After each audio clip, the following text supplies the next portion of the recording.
আজিকর কাণ্ডের ঘা এখনো দগদগে রয়েছে। এর মধ্যেই আবারও কসবা ল কলেজে নতুন করে অনেক ছায়া দেখা যাচ্ছে এই ধর্ষণ কাণ্ডের। কেন বলছি অনেক ছায়া, তার কারণ এখনো পর্যন্ত আমরা জানতে পেরেছিলাম ৩ জনকে গ্রেপ্তার করেছে পুলিশ।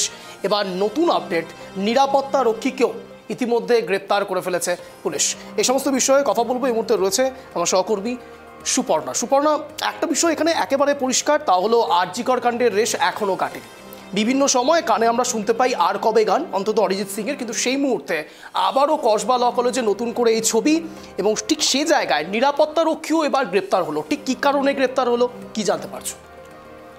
একেবারেই দেখো অঞ্জন, তোমায় যেমনটা জানাবো যে এই যে দক্ষিণ কলকাতার আইনের কলেজে, সেই কলেজে গত বুধবার যে ভয়ঙ্কর ঘটনা ঘটেছে তা আরজিকর কাণ্ডের কিছু কম নয়। আরজিকর কাণ্ডে তুমি যেটা বললে, আরজিকর কাণ্ডে যে ঘটনা ঘটেছিল সেই ঘটনারই পুনরাবৃত্তি বলা চলে। কারণ যেভাবে মেয়েটিকে লাগাতার ধর্ষণ করা হয়েছে, গণধর্ষণ করা হয়েছে, এবং যেমনটা জানা যাচ্ছে যে ওই মূল অভিযুক্ত, তার সঙ্গে এই ঘটনার সঙ্গে যুক্ত এই আইনি কলেজেরই 2 পড়ুয়া। এবং যখন ঘটনাটি ঘটে তখন যে নিরাপত্তারক্ষী দায়িত্বে ছিলেন ওই সময়কার ঘটনা সিসিটিভি ফুটেজে স্পষ্ট দেখা যাচ্ছে। সিসিটিভি ফুটেজ পুলিশের পক্ষ থেকে যেমনটা দাবি করা হচ্ছে, সিসিটিভি ফুটেজ যখন তারা খতিয়ে দেখছিলেন সেখানে স্পষ্ট দেখা যাচ্ছে যে তার যে অ্যাক্টিভিটি, ওই নিরাপত্তারক্ষী পিনাকি বন্দ্যোপাধ্যায়, তার যে অ্যাক্টিভিটি, সেই অ্যাক্টিভিটি কিন্তু ইউনিয়ন রুমের বাইরে, তাকে কিন্তু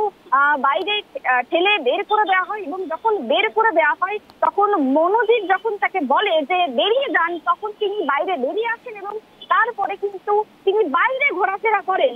এই তারপরের যে ঘটনা, তারপরের যে ভয়ঙ্কর ঘটনা, তারপরে যে ভেতরে ইউনিয়ন রুমের ভেতরে যে বিভৎস ঘটনা ঘটেছে, সেই ঘটনার কথা কিন্তু নিরাপত্তারক্ষী কোনোভাবেই বাইরের কাউকে জানাননি। এবং তিনি ঠিক কি কারণে জানাননি সুপর্ণা, সে বিষয়ে কিছু জানা গেছে?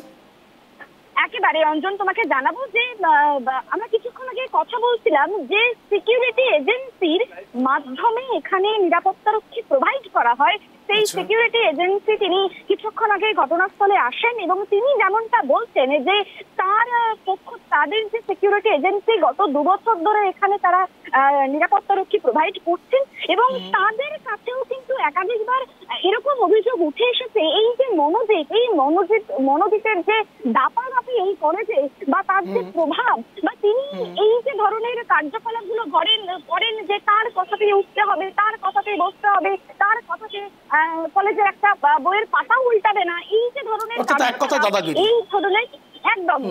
এই ধরনের কার্যকলাপ, এই ধরনের কথাবার্তা কিন্তু তাদের কাছেও পৌঁছেছে। সিকিউরিটি এজেন্সির যে কর্ণধার তিনি কিন্তু এই কথা বলছেন। এবং আমরা যখন তাকে জিজ্ঞেস করেছিলাম যে পিনাকি বন্দ্যোপাধ্যায় কেন কিছু জানালেন না কাউকে, বা আপনাদের কিছু কেন জানিয়েছিলেন, এই যে ঘটনা ঘটেছে তিনি কারো থেকে সাহায্য চাননি, তিনি কাউকে কিছু বলেননি কেন, সেই বিষয়টি কোন রকম কথাবার্তা হয়েছে, তখন সিকিউরিটি এজেন্সির যে কর্ণধার তিনি বলছেন যে যে ঘটনা ঘটেছে সেই ঘটনার পরে তার সঙ্গে পিনাকি বন্দ্যোপাধ্যায়ের কোন রকম কথাবার্তা হয়নি। এবং তিনি যে এখানে এসেছেন আমরা জিজ্ঞেস করলে তিনি বলেন যে এখানে তাকে কেউ ডাকেননি, যেহেতু তার এজেন্সি এখানে কাজ করেন, যে নিরাপত্তারক্ষী এখানে কাজ করছিলেন তিনি যেহেতু তার আন্ডারে কাজ করতেন, সেক্ষেত্রে সম্পূর্ণটা দায় বস্তায় তার। সেই কারণের জন্য তিনি ঘটনাস্থল যখন জানতে পারেন গোটা বিষয়টি, তিনি তড়িঘড়ি ছুটে আসেন কলেজে। এবং দেখো অঞ্জন, এখানে যে বিষয়টা শুরু থেকেই উঠছিল যে নিরাপত্তা ব্যবস্থা, এত বড় একটা আইনি কলেজ, রাস্তার মূল যে রাস্তায়, সেই রাস্তার পাশে একেবারে কিন্তু রাস্তা লাগোয়া কলেজ, সেখানেও এমন একটি সময়কার ঘটনা যেটা খুব গভীর রাত নয়, যেখানে লোকজনের আনাগোনা থাকবে না, এরকমও কিন্তু নয়। যে সময়কার ঘটনা সেই সময়কার কিন্তু এখানে রাস্তাঘাটে লোকজনের ভিড় রয়েছে, আশেপাশে চায়ের দোকান বলো বা আশেপাশে যে সমস্ত দোকানপাট রয়েছে সেগুলোও খোলা রয়েছে। তারপরেও গ্রাউন্ড ফ্লোরে যেখানে দেখা যাচ্ছে যে দরজা, মানে যে বিল্ডিং, সেই বিল্ডিং এর যে মূল গেট, সেই গেটে একদম সামনের ঘটনা, সেটা সবারই চোখে পড়ার কথা, কিন্তু কিভাবে সবারই চোখ এড়িয়ে এই ধরনের একটা বিভৎস ঘটনা ঘটেছে, এটা কিন্তু কয়েক মিনিটের ঘটনা নয় অঞ্চল, প্রায় 3 থেকে 3.5 ঘন্টা ধরে চলে এই বিভৎস কাণ্ড। এবং লাগাতার 2 বার ধরে ধর্ষণ করা হয়, গণধর্ষণ করা হয়, অফিস স্টিক দিয়ে বারবার আঘাত করা হয়। এবং অভিযোগকারিনী যখন এফআইআর যখন তিনি লিখেছেন তার বয়ানে, তখন তিনি বলছেন যে যখন তার উপরে এই শারীরিক টর্চার করা হচ্ছিল, তিনি মৃতের মতো ওখানে পড়েছিলেন। তিনি তাদের হাতে পায়ে ধরেছিলেন, সাহায্যের জন্য আর্জি জানিয়েছিলেন, কিন্তু কোনো রকম ভাবে কেউ সাহায্য করেনি। নিরাপত্তা রক্ষীর কাছেও যখন তাকে রুমের মধ্যে, ইউনিয়ন রুমের মধ্যে জোরপূর্বক ফেলে ঢোকানো হয়, যখন দরজা বন্ধ করে দেওয়া হয়, তখনও কিন্তু ওই নিরাপত্তা রক্ষীর কাছেও তিনি সাহায্য চেয়েছিলেন, কিন্তু সেই নিরাপত্তা রক্ষী কোনো রকম তাকে সাহায্য করেনি। এবং এই যে গোটা ঘটনা, সেই গোটা ঘটনার পরেই কিন্তু ইতিমধ্যেই তুমি জানো যে পিনাকি বন্দ্যোপাধ্যায়কে গ্রেফতার করা হয়েছে, তাকে আদালতে তোলা হবে এবং গোটা বিষয়টা জানতে চেষ্টা করবে পুলিশ যে তিনি কেন কিছু জানাননি, কিসের ভয়ে জানাননি। কলেজ কর্তৃপক্ষকে অন্তত জানাতে পারতেন যে ঘটনা ঘটেছে, এই ধরনের পদক্ষেপ আপনারা নিন, এই ধরনের ঘটনা ঘটছে, অ্যাক্টিভিটিস ঘটছে কলেজের মধ্যে, আপনারা হস্তক্ষেপ করুন। কেন কলেজ কর্তৃপক্ষকেও তিনি কিছু জানাননি বা তার এজেন্সিকেও কেন কিছু জানাননি, সেই নিয়েও কিন্তু তারা জিজ্ঞাসাবাদ করবে।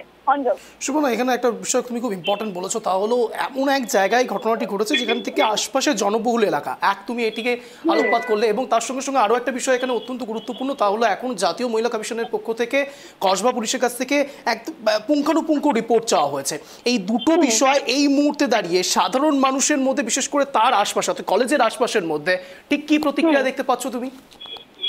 দেখো, যখন ঘটনা ঘটে তারপর থেকেই কিন্তু গতকাল রাত্রের ঘটনা জানো যে এখানে বিক্ষোভ দেখায় বিরোধীরা, এবং তারপর থেকে কিন্তু পুলিশ মোতায়েন হয়েছে। এবং এই মুহূর্তে সকাল থেকে যে ছবিটা দেখা গিয়েছিল, আশেপাশে পুলিশ ছিল ঠিকই, কিন্তু ব্যারিকেড ছিল না। এখন কিন্তু গোটা জায়গাকে ঘিরে দেওয়া হয়েছে।